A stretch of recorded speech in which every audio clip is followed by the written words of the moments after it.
అందరికీ నమస్కారం। ఈ రోజు ముఖ్యంగా బీసీ హక్కుల కోసం, రిజర్వేషన్ల కోసం, సామాజిక న్యాయం కోసం, సమానత్వం కోసం ఈ రోజు పోరాటం జరుగుతా ఉంది। తెలంగాణ పోరాటాల గడ్డ, తెలంగాణ గడ్డల ఈ రోజు సమరభేరి మోగింది అనేది అక్షర సత్యం అని తెలియజేస్తున్నాం। సామాజిక న్యాయం అనేది కేవలం నినాదం కాదు, అది రాజ్యాంగం కల్పించిన హక్కు అని సందర్భంగా తెలియజేస్తా ఉన్నాను। ఈ రోజు దేశంలో 78 సంవత్సరాలు దాటిన బీసీలు ఆర్థికంగా, సామాజికంగా, రాజకీయంగా అణచివేతకు గురవరు అనేది అక్షర సత్యం। సర్వ సంపదలు సృష్టించేది బీసీలు, కానీ ఆ బీసీలు నేడు అణచివేతకు గురవుతున్నది చాలా బాధాకరమని తెలియజేస్తా ఉన్నాను। ఈ రోజు ముఖ్యంగా ఈ రోజు బీసీ రిజర్వేషన్ల సాధన సమన్వయ జేఏసీగా ఈ రోజు నిర్మాణం చేయబడుతుందని తెలియజేస్తున్నాను।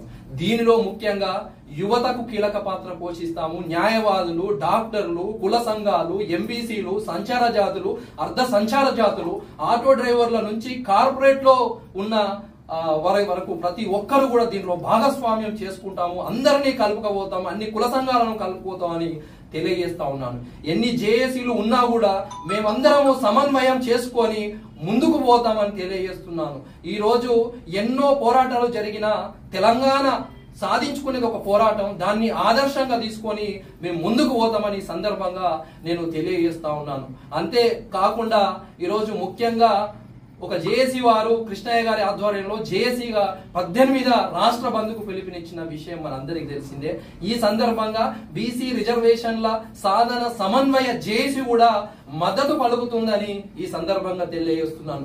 గల్లీ నుంచి ఢిల్లీ దాకా పాంటేలా మనోడే, కార్మికుడు మనోడే, ఆటో డ్రైవర్ మనోడే, బస్సు డ్రైవర్ మనోడే, అందరూ మనోళ్లే। ఈ రోజు మనందరం కలిసి కట్టుగా ఉద్యమాన్ని ముందుకు తీసుకెళ్లాలని, మన హక్కుల కోసం, రిజర్వేషన్ల కోసం పోరాటం చేయాల్సిన సందర్భం అని తెలియజేస్తా ఉన్నాను। ఈ రోజు న్యాయస్థానాలు కూడా బీసీలకు సామాజిక న్యాయం దక్కడంలో కొంత బాధాకరం, దొరకకపోవడం చాలా బాధాకరం అని తెలియజేస్తున్నాను। అంతేకాదు ముఖ్యంగా ఈ రోజు కేంద్ర ప్రభుత్వం యొక్క నిర్లక్ష్యం అనేది క్రిస్టల్ క్లియర్ కనబడుతుంది। స్థానిక సంస్థల రిజర్వేషన్ లో 42% కోసం ఈ రోజు రాష్ట్ర ప్రభుత్వం జీవో నంబర్ 9 ఇచ్చింది।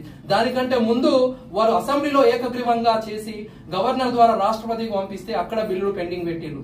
ఆ తర్వాత మళ్ళీ అన్ని పార్టీల మద్దతుతో అసెంబ్లీలో ఏకగ్రీవం చేసి మళ్ళీ గవర్నర్ కు పంపిస్తే అక్కడ కూడా పెండింగ్ పెట్టింది। ఈ నిర్లక్ష్య వైఖరి మీరు వదులుకుంటే ఈ రోజు కుర్చీలు కదులుతాయని ఈ సందర్భంగా హెచ్చరిస్తా ఉన్నాను। సామాజిక న్యాయం కోసం ఈ రోజు దేశం మొత్తం ఒక అగ్నిజ్వాల లాగా ఈ రోజు ముందుకు సాగుతామని తెలియజేస్తున్నాను। అంతేకాకుండా అన్ని జేఏసీలతో కూడా సమన్వయం చేసి మా కార్యాచరణ కూడా మేము మొదలు పెడతాము, కార్యాచరణ కూడా రానున్న రోజుల్లో తెలియజేస్తామని తెలియజేస్తున్నాను। జై బీసీ, జై బీసీ, జై బీసీ, జై బీసీ।